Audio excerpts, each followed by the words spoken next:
My name is Reagan Lewis, 36 years old, living in Charlotte, North Carolina. I used to believe I was in a quiet, reliable marriage, until that one fateful afternoon, when everything collapsed in a way I could have never imagined. It was a Friday, around 4 p.m., and I was picking out a birthday gift for my niece at the mall when I ran into Harper, an old college friend I hadn't seen in years. She walked up, and her smile faded the moment our eyes met.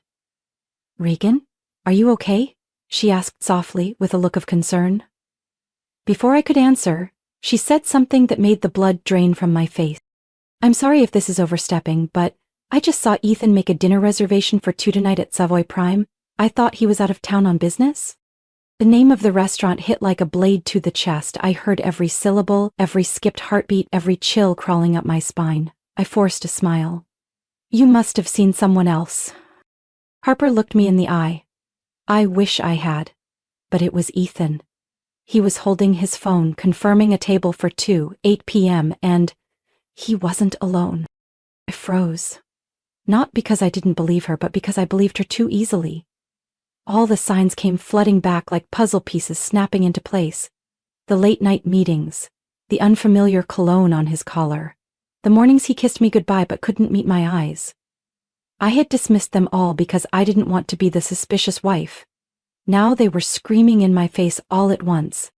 I drove home, hands still trembling even after I parked the car. It wasn't hard to confirm. I picked up my phone and called Savoy Prime with the calmest voice I could manage. "Hi there.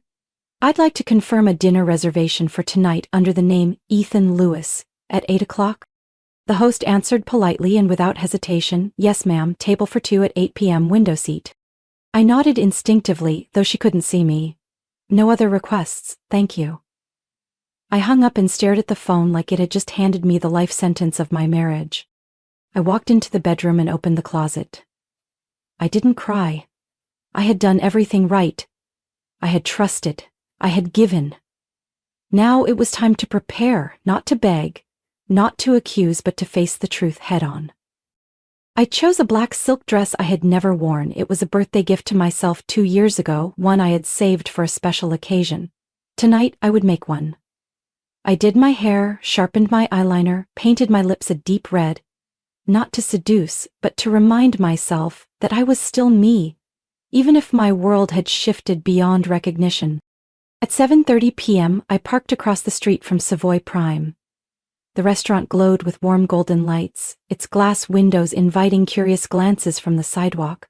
I walked in, smiling at the host. "I'd like a table with a full view of the dining room, if possible." He nodded respectfully and led me to a spot tucked behind a decorative column. From there, I could see every table, every movement, every head tilt. No one could see me unless they were looking. I sat with a glass of water in hand, heart pounding steadily. At 8:02 p.m., the door opened. Ethan walked in. He adjusted his tie, smiling a bit too tightly. Then she appeared. Wavy blonde hair, tight red dress, like someone out of a fashion spread. I sat still, spine straight, lips pressed together. My hand rested on my purse, where a folded piece of paper waited. 15 words, written for the man who chose betrayal over honesty. I watched them from my seat as Ethan pulled out her chair and took the seat across from her, wearing the same gentle smile he once reserved for our anniversary dinners. They ordered red wine. She leaned in to whisper something that made him laugh, his head tilting forward. From where I sat, every gesture between them was living proof of what I already knew. She looked about 30. Light brown blonde hair, polished but not flashy. Her emerald green silk dress hugged her waist, silver heels gleaming, a pearl necklace resting just above her collarbone. The kind of woman Ethan once dismissed as too put together to feel real, and yet here he was, toasting with her like the world outside no longer mattered. I wasn't jealous. What I felt was a hollow ache in my chest, not from losing him, but from realizing how blindly I had loved him. I waved over the waiter, a young man with alert eyes and quiet understanding. When I pointed discreetly to Ethan's table, he nodded instantly. "I'd like to send a note to the man in the gray shirt and purple striped tie, table 6, I said softly, "just to him, and I'd like to see his reaction." He smiled knowingly. "Of course, ma'am." I pulled out a small notepad from my purse and wrote in firm, steady script, "Enjoy your dinner. I hope the food isn't as bland as the lie you told me this morning." 15 words. No accusation, no pleading, just enough to rip off the perfect mask Ethan had spent months building. The waiter approached their table. I followed every step with my eyes, my heart drumming, not from fear, but from the certainty that this was the turning point. He placed the note quietly next to Ethan's wine glass, whispered something, then stepped away. I held my breath. Ethan frowned, picked up the note. His eyes moved across the words. In 3 seconds I watched his expression morph, confusion, then recognition, then pure fear. The wine glass slipped from his hand, spilling red across the tablecloth. The woman jerked back as it splashed onto her dress. "Ethan, what's going on?" she asked, clearly alarmed. He didn't answer. His eyes darted around the restaurant, wild like a man being hunted. I sat still. But the moment his gaze landed on me, I stood up. We locked eyes. Across the room, he froze. She said his name again, reached for his shoulder, but he shrugged her off, eyes glued to me, as if he couldn't believe I was really there. I didn't walk over, I didn't scream, I didn't make a scene. I simply lifted my glass of water and tilted my head slightly, like a silent toast to their evening of betrayal. Then I turned and walked away under the soft lights of the restaurant, my heels echoing gently on the wooden floor. When the door closed behind me, the crisp autumn air brushed against my skin like a quiet reminder. I was still alive, still whole, and for the first time in years, I was the one steering the story. I didn't go home right after leaving Savoy Prime. I drove around the city for nearly an hour with no destination, no intention to stop. Streetlights smeared across my windshield like streaks of memories I hadn't fully let go of. Every time my phone lit up with Ethan's name, I ignored it. The first message came at 8:30 p.m. "Reagan, please let me explain, I'm begging you." Then the second. "It's just a misunderstanding. It's not what you think. Please, call me." I turned off the ringer. The rest came in waves. Long, short, desperate pleas mixed with weak excuses. "I love you, only you. She means nothing. I'll tell you everything. Don't give up on me. We can still fix this." I messed up. By the time I pulled into the driveway, it was nearly 11 p.m. The house was quiet, the living room lights still on, as if he was waiting for me there. Or maybe just afraid to be in the dark. Ethan sat slumped on the couch, wrinkled shirt, hands in his hair like a kid caught cheating on a test. The moment the door opened, he looked up, eyes bloodshot from either lack of sleep or guilt. I stepped in, placed my purse on the chair, and spoke calmly. "I'm listening, go ahead." Ethan stood, shaky, like even his legs didn't trust him anymore. "Reagan, I never meant for it to go this far." I crossed my arms. "Great, then tell me, how far didn't it go?" He swallowed, eyes fixed somewhere over my shoulder. "Just a few months, 6 months. Her name is Clara. We worked together on a joint project." 6 months, I repeated, each word dropping like a stone. "While I was planning our 10-year anniversary, while I booked us a weekend in Asheville, while I stayed up writing that research paper, and you said, 'I'm heading to bed early to rest.' Was it those 6 months?" He stayed silent, then muttered, "I'm sorry." I smirked. "Don't apologize, keep going. I want to hear you peel back every last layer of the lie." Suddenly his tone shifted.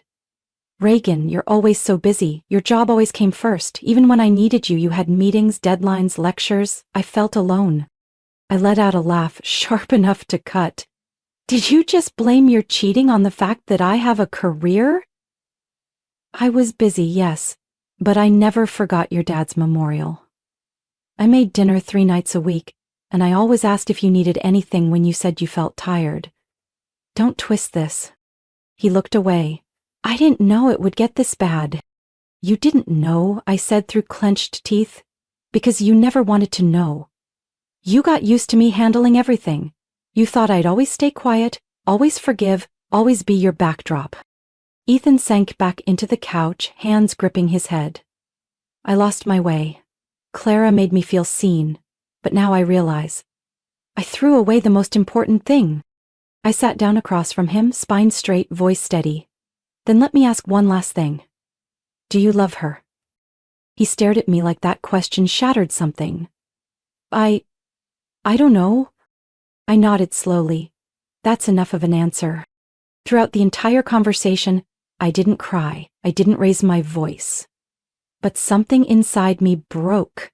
Not because of the affair, but because the man sitting across from me was no longer the person I once believed in. Ethan said something else under his breath, but I didn't catch it. I stood and walked toward the stairs. From now on, you sleep in the guest room. I don't want to see you in my space. As I turned and headed up, I heard a heavy exhale behind me. But I didn't stop. After that cold confrontation, Ethan stayed downstairs while I kept the upstairs as my own safe zone. We barely spoke for a week. But I didn't spiral into doubt or desperation the way he likely expected. I didn't fall apart. I started documenting. I created a separate folder on my laptop, set a new password, and began compiling every clue I had previously ignored. From strange charges on our joint account, dinners for two at Bramble Creek Hotel, spa bills in Asheville, to conference expenses that just so happened to match dates when Clara was mysteriously out of office. One night, when Ethan stepped out for a walk, or so he claimed, I entered his home office. He usually locked it like it held state secrets. But I knew his old password, his mother's name spelled backward. It still worked. The external hard drive was plugged into the side of his computer. I copied its contents to my own flash drive, then quietly opened folder after folder. Not all were about Clara, but one made me sit bolt upright. A folder labeled Skyfall Strategy. Inside were internal presentations, analysis documents, and saved emails detailing a planned acquisition of a fintech startup called Halden Core, where Clara currently served as Director of Project Development. A long thread of emails between Ethan and someone identified as Cash PS, clearly Clara Peterson, showed her sending Ethan sensitive data. Cash flow reports, next quarter expansion plans, and even key personnel files. Each document was labeled confidential, internal use only. I knew Ethan worked in asset management, but I never imagined he'd have the audacity to use insider information to direct investments. This was no longer just an affair, it was a serious securities violation. I printed the most critical files, backed up another copy to the cloud, and zipped them into a secure folder. I needed legal advice now. Someone I could trust. Someone who understood the law without asking too many questions. I called Ryan, my older brother, who worked at the Securities and Exchange Commission (SEC) office in Raleigh. I need you to answer a few questions, hypothetically, I said as soon as he picked up. Another Reaganized hypothetical? Ryan's tone was half joking, but he quickly turned serious. Go ahead. Let's say, Person A is using non-public information from a senior employee at Company B to shape investment strategies for their own firm, I said slowly. Person B sent the data through personal email, clearly marked as internal. They've disclosed nothing to any regulatory body. This has been going on for several months. Would Person A be prosecutable under the law? There was a long pause on the other end. If what you're saying is true, not only possible, it's certain. That's insider trading. At the very least, they'd face civil penalties. At worst, criminal charges, loss of their license, possibly prison. Closed my eyes. Thanks, it's just an idea for a novel I'm writing. Ryan sighed. Reagan, if you're involved in something, follow protocol. Don't confront anyone directly, and remember, don't delete anything. I know. I hung up, my heart still cold. I stared out the office window, where the city looked quieter than usual at night. A part of me wanted to scream at Ethan, to slap the printouts down like an indictment, but I'd learned. Men like Ethan only fear what they can't control. I wouldn't give him the chance. I'd quietly flip every piece on the board, and when it came to checkmate, he'd have nowhere to run. After gathering enough evidence, I started crafting my own plan, not out of revenge, but to protect what was rightfully mine. Ethan's betrayal wasn't just emotional, it was calculated, exploitative, and far deeper than just an affair. Step 1. Secure my finances. I went to the bank on Monday morning, right when it opened. I dressed sharply, brought printed account statements and documents proving my contribution. Good morning, Ms. Lewis. How can we help today? The banker smiled. I'd like to open a new account, I said calmly but firmly. In my name only, and I'd like to transfer my legally fair share from our joint account into this one. We spent over an hour combing through every transaction, every stream of income. In the end, I moved $187,000 into my new account. The amount I could reasonably verify as my own contribution, minus the questionable withdrawals Ethan had made in the last 6 months. I also met with an independent financial advisor Ryan had once recommended. She reviewed my entire portfolio, flagged exposure linked to Ethan, and helped me establish credit monitoring and protections in my name only. Don't let emotions stall you, she said as I was leaving. You're doing the right thing, not just for now, for your future. Step 2. Build legal leverage. I spent 3 straight nights organizing every document into categorized folders. Emails, screenshots, internal Haldencore files Ethan should never have had access to. I time-stamped each one to show that his behavior wasn't just unethical, it potentially broke federal law. I printed 2 full sets, one for home, one for the bank's safe deposit box. On the front of each binder I labeled them, contingency to be forwarded to SEC upon legal escalation. I also created a brand new email address with a separate password, never logged into from any shared devices. Each night while Ethan slept on the couch, I uploaded 1 file at a time so that if anything ever happened, 1 click would expose the full truth. Step 3. Face Clara. I didn't call, I didn't text. I chose the one thing Ethan never imagined I'd do, confront the woman he had used as leverage behind my back for half a year. I asked her to meet at a boutique coffee shop in downtown Durham, midday, in public. No room for theatrics. Clara arrived 15 minutes late. She wore a beige suit, carried an expensive purse, and walked in like she thought she was meeting her boyfriend's estranged wife. Defensive energy radiated with every step. Reagan. She paused, eyes flickering with uncertainty. I nodded. Sit. I'm not here to cause a scene. She sat across from me. I didn't know Ethan wasn't separated. He told me that we lived like roommates. I cut in. That our marriage was just a formality, that I was too busy, too cold, too distant. Clara bit her lip, didn't answer. I unlocked my phone and swiped through photos. Our 10th anniversary in Charleston. Christmas dinner with both families. A message Ethan sent me just 3 weeks ago. Thank you for always believing in me. She stayed quiet, her face draining color as she looked at the screen. He lied to both of us, I said, no longer angry, just clear. But here's the real issue. He's using the data you gave him to commit a federal crime. She looked up. What? I pulled out a printed email, placed it on the table. You sent him internal data from Haldencore's systems. Under federal law, that's insider collusion. You could lose your job. Or worse. Clara froze. After a long pause, she exhaled shakily, her hand trembling as she picked up the page. I didn't know it was this serious. He said it was just market research. I looked her dead in the eyes. You can choose to believe him, or you can choose the truth. Clara swallowed. If I cooperate, what will you do? I haven't decided yet, I said coldly. But I know you don't want to be the one who takes the fall for what he's orchestrating. Bandik tieng an mai nuye kao, trindoi de do kyo kien te, vajoen kao truko. Friday, 8:45 a.m.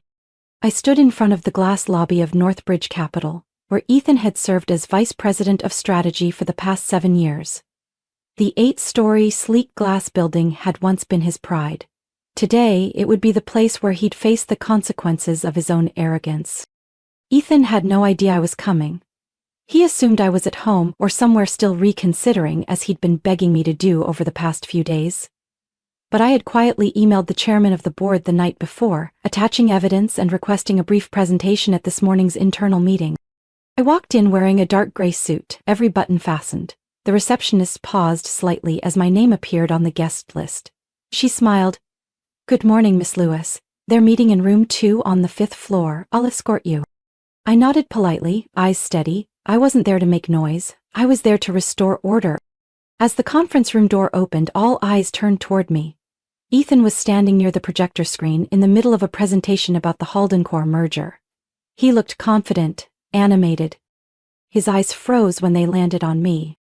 Reagan, he barely whispered, stepping back like he'd seen a ghost. I didn't respond. I looked at Mr. Michael Grant, chairman of the board. He rose, gestured toward the podium, and said firmly, "We've agreed to let Ms. Lewis speak for a special reason. Please give her your attention." I connected my laptop to the projector. The first slide appeared on screen. Internal Risk Assessment, Halden Core Transaction. I began, "My name is Reagan Lewis, as an indirect shareholder through an affiliated fund, and someone with concrete evidence of internal misconduct. I am obligated to bring this to your attention." Slide 1. Screenshots of emails between Ethan and Clara Peterson. Subject line, "Do not share." Halden Core Internal. Timeline, content, IP traces. All clearly displayed. Murmurs filled the room. Ethan stammered, This is fake, I cut him off calmly. "You may respond after I'm finished." Slide 2. Hotel invoices, bank statements, transfer receipts. All showing Ethan had used company resources to fund unofficial meetings with Clara for the past 6 months. Slide 3. An audio recording of a conversation between Ethan and Clara, where he asked her to obtain cash flow reports ahead of public release. The room went dead silent. One board member leaned toward Mr. Grant, whispering something. Ethan tried to keep his composure, but I noticed his hand clenching tightly. I concluded, "I've submitted all of this to the SEC this morning at 8:10 a.m. I've worked with legal counsel to ensure every step has been transparent. This is not about vengeance. It's about protecting this company from a legally compromised deal." Mr. Grant rested his hands on the table and turned to Ethan. "Do you have a response, Ethan?" Ethan jumped up. I didn't know she recorded that. I didn't think this would go this far. You didn't think," I said evenly. "The issue is, you knew." A CFO flipped through a file, then stated, "I propose we suspend all Halden Core activities pending investigation." "I second that," someone else added. "We'll initiate an internal review and temporarily remove Ethan from any strategic decision-making," Mr. Grant declared. Ethan turned to me, eyes blazing. "How long have you been planning this? What more do you want, Reagan?" I calmly closed my laptop and gathered my papers. "I don't want anything. I just won't let you drag anyone else down with you." I walked out, leaving behind a stunned boardroom, a shaken Ethan, and a company just beginning to wake from its illusion of trust. 3 days after that fateful meeting, Ethan was officially suspended. An internal memo went out to all employees stating, "Mr. Ethan Lewis will temporarily step away from all executive duties while the company investigates allegations related to ethical conduct and internal security." The wording was diplomatic, but everyone understood. It was the company's way of removing him from the very seat he once held so proudly. I didn't feel happy, but I did feel relieved. A few days later, the SEC launched a preliminary investigation. Several emails, financial records, and communication logs between Ethan and Clara were extracted. I knew because the person contacting me from the SEC was a former colleague of my brother. They didn't say much, but the precision of their questions told me. Ethan had no way out. He packed up and left our home on Sunday afternoon, silent almost the entire time. As he folded his last shirt into the suitcase, he looked at me, eyes bloodshot. I was wrong. I didn't nod. I didn't shake my head. I simply replied, "I know." A few days later, I filed for divorce. I didn't ask for anything unreasonable. The filing stated clearly I would keep the assets I rightfully contributed to, the indirect shares in Northbridge through my independent investment fund, and the small apartment I'd put a deposit on in South End, Charlotte. Surprisingly, Ethan didn't object. He signed during the very first meeting with the attorney, maybe because he knew he was in deep trouble, or maybe because he understood. This time, I wouldn't bend. I moved into the new apartment 2 weeks later. It was on the 6th floor of a small building with a balcony overlooking the greenery. Not large, not fancy, but peaceful, and entirely mine. I placed my desk by the window, bought a new easel, and set up a blank canvas, waiting for its first stroke after 8 years. On my first day in front of it, I painted nothing specific, just blended tones, cool grays, muted browns, a hint of amber. I simply let myself breathe. During the day, I began taking on corporate ethics consulting projects, mostly through referrals from old friends and Charlotte's financial network. No one asked about Ethan, though I knew they'd heard. The news spread faster than I expected, but this time I didn't run from it. I let the past stay where it belonged. Behind me. Friday afternoon, while preparing materials for a conference, I received an email from Northbridge's HR department. The message was brief. Dear Ms. Reagan Lewis, we hereby confirm that you are a legal shareholder holding 2.6% of the company's equity through Investment Fund X. While the board of directors oversees operations pending the appointment of a new CEO, we sincerely thank you for your cooperation and transparency during this time. I read the last line twice, then smiled softly. Not because I had won, but because, for the first time, everything felt like it was finally in its rightful place. On another afternoon, while making coffee, my phone rang. It was an unfamiliar number. I hesitated a few seconds before picking up. The voice was strangely familiar. Clara? Reagan, I'm not calling to apologize, I just wanted to let you know. I've submitted a personal disclosure to the SEC. I'll cooperate fully. I said nothing. She continued, her voice slower now. I've also resigned. I don't want to remain in an environment I helped compromise. May you find yourself again, I replied, neither bitter nor conciliatory. The call ended, but I knew one thing. The storm had passed. And I was still here, whole. 6 months after the pivotal meeting. Charlotte in early fall shimmered with soft orange hues. The sunlight was just warm enough for me to open the balcony doors, set up a fabric chair, a hot cup of tea, and my laptop on a small wooden table. I had just completed an ethics consulting report for a young startup, a team full of ideals, still believing that transparency could survive in the world of business. Working with them made me realize I wasn't grieving anymore, I was simply stepping into a new role. Occasionally, my phone would receive messages from an unnamed number. I knew it was Clara. She'd send short updates about her cooperation with the SEC, sometimes just a line, "Thank you for helping me see it sooner." We never called each other friends, but there was an unspoken understanding between us. Like two people who once stood in the same collapsing room, each finding their own way out. I no longer thought much about Ethan. News about him had grown sparse. According to Ryan, the investigation was still ongoing. Ethan had been barred from working in finance for 3 years, and fined enough to force him to sell nearly all his remaining shares. I wasn't happy about that, but I wasn't sad either. I just felt lighter, as if an old hollow part of me had crumbled to make space for something else, steadier, more real. One afternoon, after closing my laptop, I pulled out a sheet of paper from my desk drawer, the kind I used for handwritten notes back when I did research. Slightly textured, creamy in color, perfect for blue ink to glide soft and true. And I began to write. Dear Ethan, it's been months since that night at Savoy Prime where you received the note I had sent through a server. 15 words. But that note unraveled 15 years I once believed was love.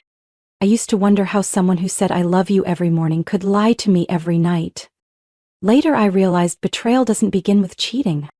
It begins with silence, when one chooses to ignore the feelings of the other. You chose silence before I realized how far we were drifting. You chose pretense before I ever asked the question. I'm not writing this to blame you. I no longer want to be angry. That emotion only drags me back to a person I no longer belong to. I'm writing this letter as closure. Not for you, for me. Your betrayal, cruel as it was, forced me to confront a question I had long avoided. Who am I when I'm no longer Mrs. Ethan Lewis? Strangely, the answer didn't scare me. It freed me. I am someone rebuilding, piece by piece. I sleep in a small apartment where no one tells me to come home early. I wake up without emptiness when the chair across from me is unoccupied. I brew my own coffee, play my own music, and smile on my own. Ethan, I no longer love you. But I hold no regret.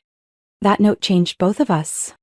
And if I had the choice, again I'd still write it. Still send it through the hands of a stranger to a man who once meant everything. Because through it, I found myself. Goodbye, Reagan. I folded the letter and placed it in the bottom drawer of my desk. I would never send it. It wasn't for Ethan. It was for me. A final ritual to close the door behind me, not with tears, but with quiet. Outside, the sunlight tilted into early evening. I grabbed a brush, opened a jar of cobalt blue, and started a new painting. Not to remember what had been, but to tell a story I was now writing. With my own hands. And freedom. Reagan's story isn't just a journey through betrayal, it's proof that pain, when faced the right way, can become the foundation for rebirth. In the real world, many choose silence or surrender, but Reagan chose truth, independence, and self-respect. She didn't just rise, she moved forward with quiet strength, wise and unshaken, making others reflect on their own choices, a reminder that peace belongs to those who dare to let go of what no longer deserves them. What do you think of Reagan's choice? Would you have the courage to do the same in her shoes? Share your thoughts in the comments, and don't forget to follow the channel for more heartfelt and powerful family stories.